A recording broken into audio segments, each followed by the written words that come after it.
Сайн байцгаана уу ээжүүдээ? Та нартай өнөөдрийн мэндийг хүргэе. Moms Room ээжүүдийн сэтгэлээ нээх өрөө подкастт тавтаа морил. За ингээд энэ бол бидний сэтгэлээ чөлөөтэй нээж ярилцах, та ганцаараа биш гэдгээ мэдрэх, бас урам зориг авах орон зай юм аа. За тэгээ өнөөдөр та нартай анхныхаа дугаараар уулзах гэж байна. Тэгээ энэ хүү подкастыг эхлүүлэх юмсан гэж би ер нь маш их боддог байсан. Ээжүүдийн талаар ярилцдаг, тэдний сэтгэлийг дэмждэг, зүгээр л жирийн нэг ээжүүдийн түүхийг бусдад хуваалцах юмсан гэж маш хүсдэг байсан. Тэгээ энэ хүслийн дагуу мэргэжлийнхаа хүрээнд бас та бүхэндээ энэ шинэ подкастыг танилцуулж байна. Эхний дугаарт та бүхний тавтаа морилно гэж урьж байна. За өнөөдрийн дугаараар ерөнхийдөө яагаад энэ подкастыг хийж байгаа, ямар зорилготой, за тэгээд бас өөрийнхөө сэтгэлийг нээх зорилгоор энэ дугаараа бичиж байна. Тэгээд өнөөдрийн Moms Room-д маань мөх гэрэлний би ганцаараа байж гин. За тэгээд та нартаа өөрийнхөө ээж хүний хувьд өөрийнхөө сэтгэлийг нээж ярилцгаар ирсэн байна. За тэгээд яагаад ер нь бид нэр сэтгэлээ нээх хэрэгтэй юм бэ гэдэг талаар хэсгэн ярих гэж бодож байна.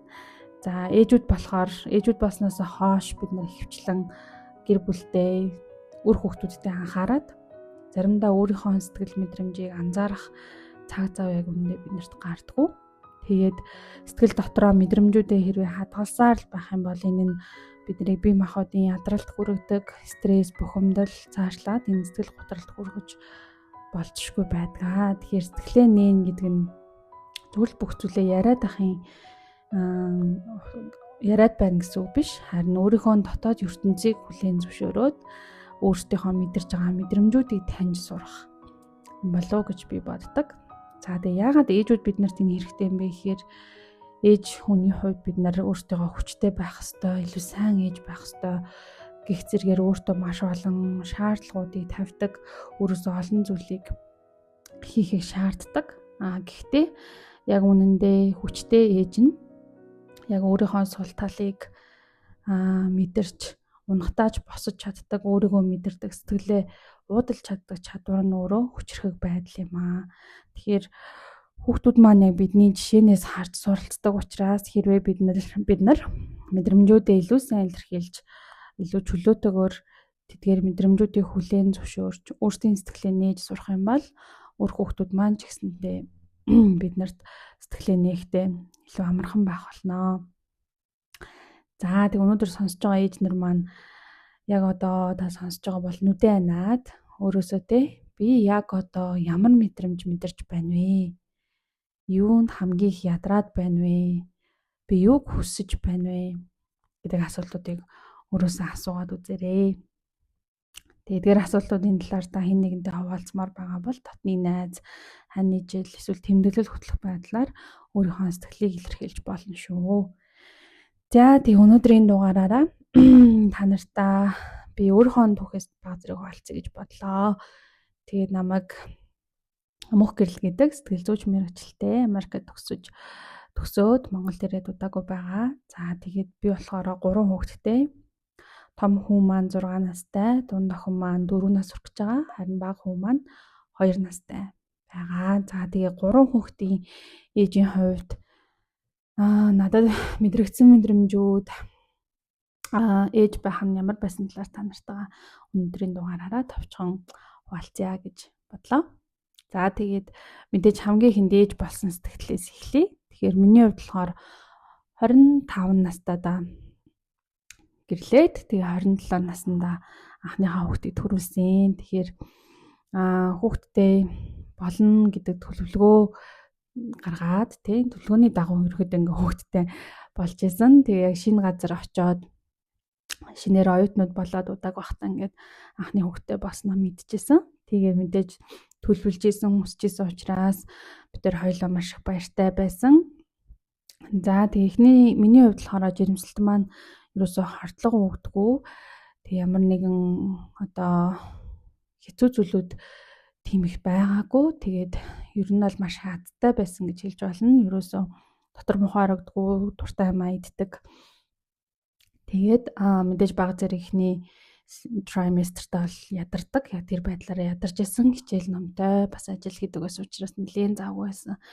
За тэгээд Эхний хүүхдийн хувьд болохоор манай хүүхд 36-7 хоногтой байхдаа төрсөн байгаа. Тэгээ миний ус гараад тэгээ би эмнэлэгт очиод ингээд төрөх шаардлагатай болоод нэгэсэндээ сарын өмнө хүүхд маань ингээд гарсан. За тэгээ хүүхд маань 3L200 буюу жингээ үед ямар ч асуудалгүй, уушиг нь бас дажгүй амьсгалаад ингээд никод орох шаардлагагүй. Буюу нико буюу инкубаторт орох шаардлагагүй ингээд байсан. Гэхдээ дутуу төрсөн учраас хүүхдийг маань эмнэлэгт тэмчнэр эсэг ингээд харах хэрэгтэй гэж хэлсэн. Тийм учраас хүүхд маань 6 хоногийн турш эмнэлэгт үлдээд би болохоор 2 хоноод эмнэлгээс гарсан. За тэгэхээр миний бодлохоор нөө хүүхдээ Америкт төрүүлсэн байгаа. Тэгэхээр ингээд тэнд ингээд төрөлтийн процесс нь арай өөр явагддаг. Ингээд ээж хүүхд хоёрыг заавал хамт байлгадаггүй ингээд төрүүлэл гаргацдаг юм байлээ. Тэгээ би ингээд эмнэлгээс гидсгүй тэгээ хүүхд маань байхгүй ингээд нөхөртөө ойлгохноо эмнэлгээс гараад сарын өмнө төрсөн байсан учраас Монголоос ирэх байсан ээж маань ирээгүй байсан. За тэгээ ингээд гэртээ гараад ингээд очсон чинь надад бүр ингээд амар сонин мэдрэмж төрж исэн. Ингээ юу болчихвоо? Яагаад би ингээ хүүхдгүү эмнэлгээс гараад ирсэн юм болоо гэд эхний ингээд нэг хэд хоног нилийн юм жоохон шоктой байсан. Тэгээд төрүүлж хүүхд маань гарсан миний буруу юм болоо? Би ямар нэгэн зүйл буруу хийснээс болоод хүүхд маань ингээ эрт гарч уу? Хүүхд маань зүгээр байгаа гэх зэрэгээр маш их санаа зовнил байсан. Тэгээд өдөр болгоно нэг цаг ингээд эмнэлэг рүү очиод хүүхдээ хөхүүлээд сүүгээ саагаад ингээ 2 цаг тутам сүүгээ саагаад тэрийг аваач өгөөд ингээд хүүхд маань хизээ гарахыг нь бас шууд биднэрт хэлээгүй байсан учраас бас жоохон хэцүү санагдчихсэн. За тэгээ 6 хоногийн дараа хүүхд маань ашгүй сайхан байгаа учраас зүгээр байгаа учраас гарч болно гэд эмнэлгээс гараад тэгээд яг эмнэлгээс гарсан өдөр би бас маш их айж исэн. За одоо яаж хүүхдтэйгээ хонноо одоо юу болох вэ? Яаж хөхүүлэх вүлээ гэд ингээд бас санаа зовж исэн. Тэгээд эхний нэг шүнийг би мартдаггүй. Ингээ хоёлаа байн босоод ингээд маа нөхөр битэр ингээ амар нойрмог маргааш өглөө нь ингээд амар царайтай болсон хүүхдээ аваад гатаа гараад ингээ салхилуулж исэн зураг маань байдаг. Тэгээд ер нь аль ингээд яг ингээд хүүхдтэй болох гэж байгаа гэдгээ ойлгож байгаа ч гэсэндээ яг ингээ хүүхд гарч ирэх үед ингээд жоохон итгэдэггүй мэдрэмж байд юм бэлээ. Яг үнэхээр ингээд надаас ингээ хүүхд маань гараад ирсэн юм бах та. Энэ миний хүүхд юм бах та гэл те. Яг ингээ тэрэндээс нэг юм тодорхой хэмжээний хугацаа шаардлагатай ингээ хүлээж авахд. За тэгээд ингээ нойртой нойргүй ядарсан олон шөнөдийн дараа ингээд 3-7 хоногийн дараа ээж маань ирсэн. За тэгээд ээж ирэх үед ерөнхийдөө аврагдаж жоохон ч гэсэн унтах боломж гарч за тэгээ сайхан хоол ундаар асруулж ингээд тэнхэрчээсэн. Тэгээ тухайн үед бол миний сэтгэл санааны байдал бол тийм удаан хэцүү үргэлжлээг байх гэж би одоо ингээ эргээ ботхоор санагддаг. Тэгээд ээж нь сарын хугацаанд хамт байгаад хүүхдийн маань овоо болгож өнгөд ингээ буцаа явж исэн. Тэгээд дараа нь хүүхд маань нэлээд том болох үед би нэг хэсэг жоохон юм ганцаардл мэдэрч байгаагаа анзарч исэн. Нэг юм сэтгэлээр унаал, ганцаардаал ингээ хинж намайг ойлгохгүй байгаа юм шиг санагдаал нэлээ ингээ ядраад тэргээр мэдрэмжүүд бол надад байсан. За тэгээд хүн маань 2 нас хүрэх үеэр ингээ дараагийн хүүхдээ олоод ингээ жирэмслэн болоод тэгээд охин дээрээ болохоор жирэмслэлт маань бага зэргийн хордлоготой байсан. Гэтэ тийм амар хүндрэлтэй асуудлууд бас байгаагүй. Тэгээд мэдээж нөгөө тоотлортой буюу 2 настай хүүхэдтэй жирэмсэлж байгаа учраас бас их ядардаг байсан. Хүүхдээ авч гараад салхилуулаад за тэгээ хичээлдээ яваад ажиллаа гээд ингээд явчихсан. За тэгээ охин гарах үед болохоор төрөлтийн процесс дээр хайдас арай гайгүй байсан. Тэгээ эхний хүүхд дээрээ би өвчин намдах тариагүйгээр өөрөөрөө өвдөж төрсөн. Тэгээ хоёр дахь хүүхд дээр болохоор за энэ удаад өвчин намдах хийлгэнэ гэд хийлгэжсэн. Тэгээ өвчин ингээд маш их намдсан байсан учраас төрөлтийн процесс бол илүү юм тайван тухтай бас болсон. Тэгээд яг төрөх үедээ бол нэлээд жоохон өвдөлт мэдрээд тэгээд охин маань хоёр дахь төрөлтөөс учраас илүү гайгүй гараад ирсэн. Илүү том байсан, жинтэй байсан гэсэн төрөлт бас их ажгүй болсон. За тэгээ хоёр дахь төрөлтөөр болохоор ковид болоод удаагүйс учраас гэр орноос маань хинж ирж чадаагүй. Яг нөхөртөөгөө битээр хоёлал хүүхдүүдээ асраал ингээд явсан байгаа. Тэгээд хоёр дахь хүүхд учраас арай ингээд нөө мэдж байгаа те ямар процесс болдог гэдгийг мэдж байгаа учраас айхаад сарай гайгүй байсан. Хүүхдээ хөхүүлээд юм жоохон нэг юм архаг аав ээж гэдэг шиг тэ хажуудаа ингээд тавьж мавж хөхүүлээл унтаал ингээл ерөнхийдөө ингээд нэлээд боломжийн чадчих юм шиг санагдаад ингээд дэжгүй байсан. Тэгээ хоёр хүүхдээ бол бас учиртай ингээд нэг нэгээр нь аваад ингээд явдаг учраас бас өөр байдаг. За тэгээд манай охин хагастай байхдаа ерөнхийдөө бол ихч болсон. Тэгээ манай дараагийн хүүхдээ бол нэлээд ойрхон зайтай төрсэн байгаа. Тэгээд 3 дахь хүүхдээ төрүүлэхдээ бид Америкийн хаваад бэмдэрж агаад нүнгээд ингээ Ютаа мужид нүнгээд сүүлийн жилээд тэнд ингээ амьдраад тэгээ яг би 36 7 хоногт жирэмсэн бахта манайх нүүсэн.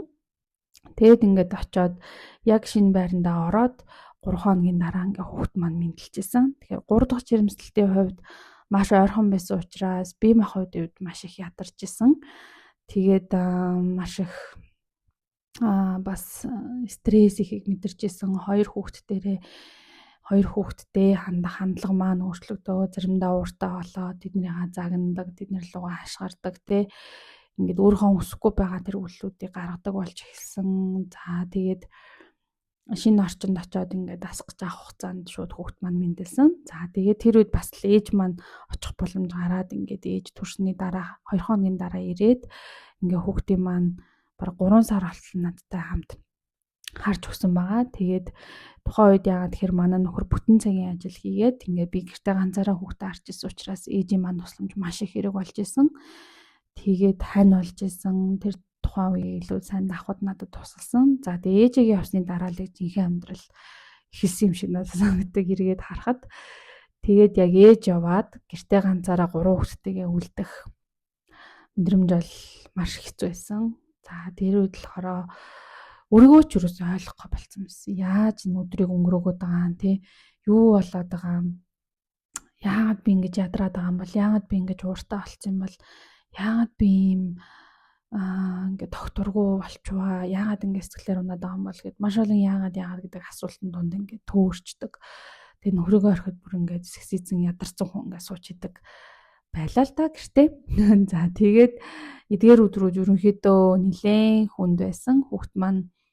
Том хүүхд маань сургуульд цэцэрлэг жоохон явж исэн ч гэсэн тал өдөр яваал ирчдэг. За тэгээд охин маань жоохон яг ийм 2 нас хүрэх гээд дөнгөж ярьж сурах гад байж хахад ингээ хүүхдээ хөхүүлээд баагаа хөхүүлээд за тэрийг асраад ингээд хажуугаар нь бас жижиг цагийн ажил хийж эхлээд за ингээд бүх ачааллуудаас болоод маш их бас л нөгөө нэг ядарлыг мэдэрч исэн. Тэгээ 3 дахь хүүхд дээрээ би илүү их готролд орсон болов уу гэж боддог. Тэгээ тухайн үед болохоор маш их өөрийгөө буруутгах мэдрэмжүүд байдаг байсан.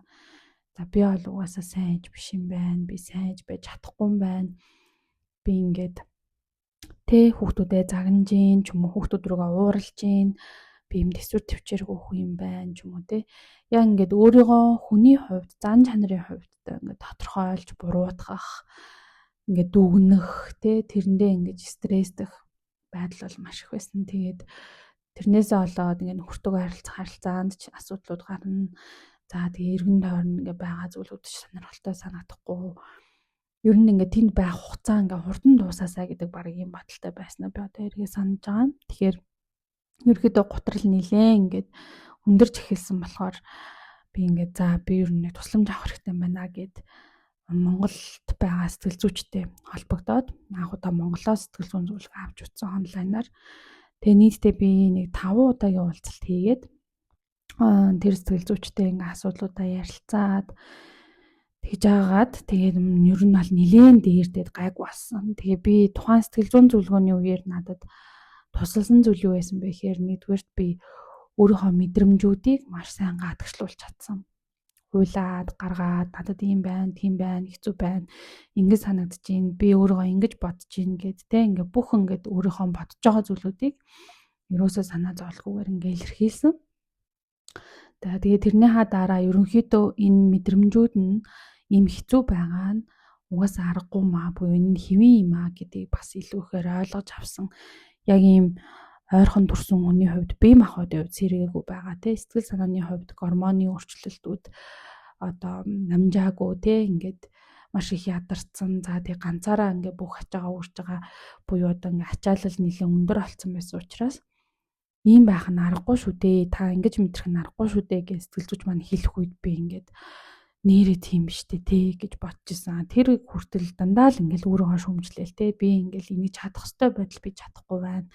Яагаад би юм бэ чадахгүй байгаа юм бол би ингээд юу надад болохгүй байгаа болохоор би ингээд байгаа юм бол гэд ерөөсөө миний буруу юм шиг л ингээд санагдаад идэг байсан. Тэгээ тэр бодлуудаас арай ингээ гайгүй болоход бас тухайн үед мэдэрч исэн хүнд мэдрэмжүүдийг арай ингээд намжааж өгсөн болов уу гэж би боддог. Тэгээ дараа нь удаагүй ингээ бас манай ээж эргэж ирээд дахиад ингээ 2-3 сарын турш манайтай хамт байгаад ингээд туслаад ирэх үед ингээ бүх зүйл илүү дээрдэж эхэлсэн. Тэгэхээр би яг ийм нэг хажууд байх хин нэгний туслалцаа маш их одоо тус олж нэмэр золт юм байна гэдэг би бас үнэхээр их ойлгож исэн. Тэгээ тухайн үед бас манайтай маш ойр амьдарч исэн найз маань манай хурш ингээд доотлын алд найз маань амьдарч исэн. Бас яг надтай адилхан төрсэн байсан. Тэгээ найз маань нэг хүүхэдтэй байсан болохоор битээр ингээ бие биенийхээ орж гардаг, хамтдаа хоол хийдэг, тэ ингээ бие биендээ хүүхдийг харж өгч тусалдаг. Тэгээ хэцүү байх юм бол бие биенийхээ сэтгэлийг сонсож өгдөг. Гэт тэр байдлаас надад маш их дэмжлэг олж исэн. Хэрвээ найз маань байхгүйсэн бол, хэрвээ ээж маань ирэхгүй байсан бол тэ миний сэтгэл готрлын байдал бүр их өндрөх байсан болов уу гэж би эргээ боддог. Тэгээд бас нөхрийн маань намайг сонсож ойлгож дэмжих бас надад маш их тус олж исэн. Миний мэдрэмжүүдийг сонсож намайг ойлгож хүлээн зөвшөөрж ярилцдаг байсан бас үнэхээр их тусалж исэн. Тэгээ тэрнээс гадна бас тухайн үед community буюу те ойр амьдарч исэн газруудад маань бас найзууд маань байсан. Тэд нартайгаа уулзаж цагийг өнгөрөөж чадхаараа бас дуртай зүйлээ хийхийг оролдож исэн маань бас тэр сэтгэл готролд гүн орохгүй байхад тусалсан. Тэгэхээр сэтгэл готрол маань ерөөсөө сэтгэл готролд ороод ингээ шууд гүн орчдөг биш. Энэ баг багаар ингээ явдаг. Буюу те одоо дунд зэргийн баг дунд зэргийн буюу хүнд гэсэн 3 түвшинд ерөнхийдөө сэтгэл готрлыг ангилж болдог. Тэгэхээр таны шинж тэмдгүүдээс хамаарат та аль нэгэнд нь хамаарагдчихэдэг. Тэгэхээр нөгөө гайгүй байхад нь бид нэр тодорхой арга хэмжээнүүд авахгүй байх юм бол энэ удааширч дамжирсаар хүнд хэлбэр рүү ордог. Тэгээ тэр хүнд хэлбэр дээр орохороо бидний оюун бодол ерөнхийдөө юм эрүүл биш болж эхэлнэ. Янз бүрийн сөрөг бодлуудыг байнга бодох, байнгын аз жаргал гуйгнахтай байх, амиа хорлох тухай бодох, тэ хүүхдтэй хүртэл гэмтэл учруулах тухай бодох хүрх хэмжээнд ингээ хүндрэх боломжтой байдаг. Тэгэхээр ингээд гутрлын шинж тэмдгүүд илэрч эхлэх үед те бид нар чадхаараа арга хэмжээ авч эхэлснээрээ та өөрийгөө тэр хүнд байдалд орохоос сэргийлж байгаа юм шүү гэдэг хэлмээр байна. Тэгээд мэдээж ингээд нэг удаа 5 удаа хүнтэй уулзаал эдгрээл бүх зүйл сайхан болоогүй. Тэгээ одоо ч гэсэндээ ингээд хүүхдүүд маань 2 настай, 4 настай, 6 настай байгаа. Энэ үе бас л үнэхээр чаленжинг хэцүү санагддаг заримдаа. Яг ингээд тэднийг сайн ойлгож чадахгүй байх. Ээжийн хувьд бас л өөрийгөө голох те дахиад л нөгөө уур бухимдлаа барихгүй байх, стресс, ядарлаа хянаж зохицуулах чадахгүй байх гэл стил бас л үргэлжлүүлэл эдгээр бүх асуудлуудаа даван тулахыг хичээгээл явж байгаа. Тэгэхээр миний одоо ингээд ойлгож байгаа зүйл бол ер нь бол сайн ээж гэж байхгүй маа. Төгс ээж гэж байхгүй маа. Харин та өөрийн сул тал, өөрийн сайн тал бүх ингээ байгаагаараа л та ер нь бол хангалттай ээж юм аа гэдгийг үнэхээр их ойлгож байгаа. Тэгээд та байгаа нь л хүүхдтэй хангалттай шүү ээжнэраа. Өөрөөсөө олон зүйлийг битгий шаардаарай. Өөрийгөө хайрлаарай. Өөрийнхөө сэтгэлийг ойлгоорой. Дотор нь юу болж байгааг анзаараарай. Тэг өөрийгөө бас боддог байгаарай гэж та нартай хуваалцмаар байна. За тэгээд дараагийн дугаараараа би жирийн л нэг ээж нарыг урьж оролцуулах болно. Тэгээ ээж нартайгаа ээж байх тухай тэг олон насны ээжүүд олон өөр газар амьдарч байгаа өөрийн таньж мэддэг гэдгээр жирийн нэг ээжүүдийг урьж оролцуулах болно. Тэгээд манай подкастыг та үргэлжлүүлэн сонсоорой. 5 дахь өдөр болгоны өглөө манай шинэ дугаарууд орох болно. Тэгээд та эдгээр подкастыг сонсохдоо бас таны сэтгэлд ямар нэгэн урам зориг өгөх, таны сэтгэлд байгаа тэрхүү асуудлыг хөндөж та ганцаараа биш гэдгийг мэдрүүлээсэй гэж хүсэж байна. Тэгэхээр та ээжүүдээ өөрийнхөө сэтгэл мэдрэмжийг анзаараарай. Өөрөөсөө түрүүний 3 асуултыг асуугаарай. Би яг одоо юу мэдэрч байна вэ? Би юунд хамгийн их ядраад байна вэ? Би өөрөөсөө юу хүсэж байна вэ? Би юу хүсэж байна вэ те гэдгийг асуугаарай гэж та нараасаа хүсэж байна. За ингээд өдрийг сайхан өнгөрүүлээрэй. Дараагийн дугаараараа уулзтал түр баяртай.